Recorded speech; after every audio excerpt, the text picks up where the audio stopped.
नमस्कार, मैं हूं सोमनाथ पांडे और आप देख रहे हैं द डिवाइन न्यूज स्टूडियो। कभी कभी जीवन में हमें कुछ ऐसी परेशानियों का सामना करना पड़ता है जो होती तो बहुत छोटी सी हैं, लेकिन उनसे होने वाली तकलीफ बहुत ज्यादा होती है। ऐसी एक तकलीफ हमसे साझा की है हमारी एक व्यूअर मिसेस भागवत ने। वे लिखते हैं कि उन्हें सर्वाइकल स्पॉन्डिलाइटिस, लंबर स्पॉन्डिलाइटिस के साथ साथ घुटनों में दर्द की शिकायत है। डॉक्टरों ने उन्हें नीचे बैठने से, स्क्वाट लगाने से व सामने की ओर झुकने से मना कर दिया है, जिस कारण उनकी फिजिकल एक्टिविटी बिल्कुल नहीं हो पा रही है और वजन बढ़ता चला जा रहा है। तो इस समस्या का क्या निदान है? तो हमारी आज की वीडियो इसी पर होने वाली है कि हम किस तरह से इस समस्या से पार पा सकते हैं या छुटकारा पा सकते हैं। इसीलिए वीडियो को ध्यानपूर्वक आखिरी तक देखिएगा।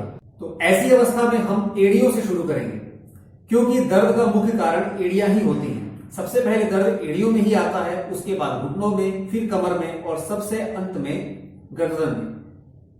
तो उसके लिए अपने दोनों पैरों को सीधा कर दें। आप नीचे ना बैठ सकते हो, पर बिस्तर पर बैठकर आप इसे आराम से कर सकते हैं। और फिर अपने दोनों पैर की एड़ियों को सामने की तरफ और पीछे की तरफ इस तरह से 10 से 20 बार चलाएं। फिर अपने दोनों पैर की एड़ियों को गोल घुमाएं। फिर उल्टा गोल घुमाएं। ध्यान रखें, पंजे बिल्कुल ठीक से घुमाने हैं। आपकी काफ मसल पर अच्छे से खिंचाव होना चाहिए। इसके बाद अपने दोनों पैर के घुटनों को नीचे की ओर दबाएं। इस तरह से करने पर आपकी एड़ियां थोड़ी ऊपर उठ जाएंगी। थोड़ी देर रोक रोक करके आप इसको 10 से 20 बार तक रोजाना करें। इसके बाद आप क्या करें कि अपने दोनों घुटनों के बीच में कुछ तकिया या फिर कुछ चीज रख लें, या अगर जिन लोगों के घुटनों के बीच में गैप हो तो वो अगर कुछ ना भी रखेंगे तो चलेगा। और करना है आपको ये कि आपको अपने घुटनों को अंदर की ओर खींचना है। इस तरह से आप अगर कोई चीज बीच में रखे, जैसे मैं हाथ का ये बना लेता हूं ताकि आपको समझ में आए, और फिर अपने घुटनों को अंदर की ओर दबाना है। दोनों घुटनों को अंदर की ओर दबाना है। इससे घुटनों की मांसपेशियों में मजबूती आएगी और लचीलापन बढ़ेगा। अब आप सामने की ओर नहीं झुक सकते हैं, क्योंकि आपको कमर में दर्द की शिकायत है, यानी कि अपने पैर को भी ऊपर की ओर नहीं उठा सकते हैं, जिससे आप अपने घुटनों को ठीक से स्ट्रेच कर पाए या अपने घुटनों को चला पाए। तो ऐसी अवस्था में आप लेट जाएंगे और लेट करके एक्सरसाइज करेंगे। तो आप इस तरह से विष्णु आसन में लेट जाएं, दाएं या बाएं तरफ में। हालांकि इसे आपको दोनों ओर से करना है। फिर जो पैर ऊपर की तरफ हो या जो हाथ ऊपर की तरफ हो, मेरा बायां हाथ ऊपर की तरफ है तो मैं बाएं हाथ ऊपर की उठाऊंगा और अपने बाएं पैर को बाएं हाथ पर साइड से टच कराएंगे। इस तरह से 20 से 25 बार इसे एक ओर से और फिर दूसरी ओर से आपको लगातार करना है। इसके बाद अगला एक्सरसाइज जो है वो है अपने पैर के अंगूठे को पकड़ें और घुटने को सीधा करते हुए अपने अंगूठे को अंदर की ओर खींचें।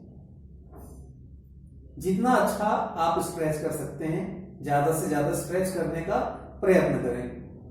इस तरह से स्ट्रेच करने पर आपके घुटने की जो मांसपेशियां हैं उसमें खिंचाव होगा, वह दर्द से छुटकारा मिलेगा, और साथ ही आपकी कमर की जो मांसपेशियां हैं वे मजबूत होंगी।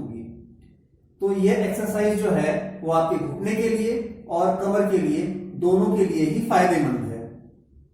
इसके बाद पेट के बल लेट जाएंगे और शलभासन का अभ्यास करेंगे। दोनों हाथों को अपने जंघाओं के नीचे रखने और पहले दाहिने पैर को ऊपर की ओर उठा करके कुछ देर रोकें, और फिर बाएं पैर को ऊपर की ओर उठा करके कुछ देर रोकें। दोनों ओर से 3 से 5 बार करने के बाद अपने दोनों पैरों को एक साथ ऊपर की उठाएं और फिर रोकें और 5 बार इसका अभ्यास करें। इसके बाद अपने दोनों हाथों को कमर के दोनों बगल थोड़ा थोड़ा फैला दें।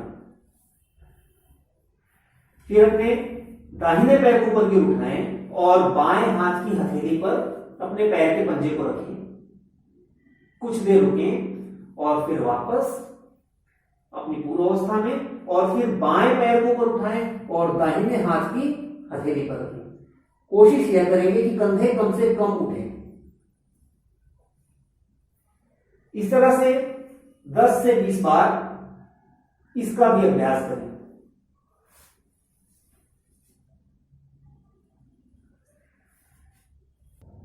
इन सभी एक्सरसाइज के बाद आपको अंत में करनी है सर्वाइकल के लिए एक्सरसाइज। तो उसके लिए अपने दोनों हाथों को पहले सीधा करें और फिर अपनी कोहनियों को मोड़ते हुए अपने पंजों को कंधों पर रखें। फिर अपने दोनों कोहनियों को आपस में मिलाएं और फिर पूरा पीछे की ओर खींचें। इस तरह से इसे 20 से 25 बार करें। इसके बाद अपने दोनों कोहनियों को इस तरह से गोल गोल घुमाएं, पहले पीछे से सामने की ओर और फिर सामने से पीछे की ओर। तो 10 से 15 बार सामने की ओर और 10 से 15 बार पीछे की ओर आपको गोल गोल घुमाना है। फिर अपने दाहिने हाथ को सीधा करें और बाएं हाथ से पकड़ते हुए इसे बाईं ओर खींचें। इसी तरह दूसरे हाथ को, तो इस तरह से इसको आपको बारी बारी से 3 से 5 बार खींचना है। इतना कर लेने के बाद आप अपने दोनों हाथों के हथेलियों को आपस में इस तरह से पीठ के पीछे इंटरलॉक करें और कोहनियों को सीधा करें। फिर अपने हाथों को ऊपर की ओर खींचें और साथ में सिर को ऊपर की ओर उठाएं। कुछ देर इस अवस्था में रुकें और फिर वापस नीचे की ओर आ जाएं। तो इस वीडियो में बताए इन सभी आसनों का अभ्यास करने से आप अपनी इन सभी परेशानियों से छुटकारा पा जाएंगे। अगर वीडियो पसंद आई हो तो वीडियो को प्लीज लाइक करें और जाते जाते चैनल को सब्सक्राइब करना बिल्कुल ना भूलें। मैं मिलता हूं आपसे अगली वीडियो में, तब तक के लिए नमस्कार।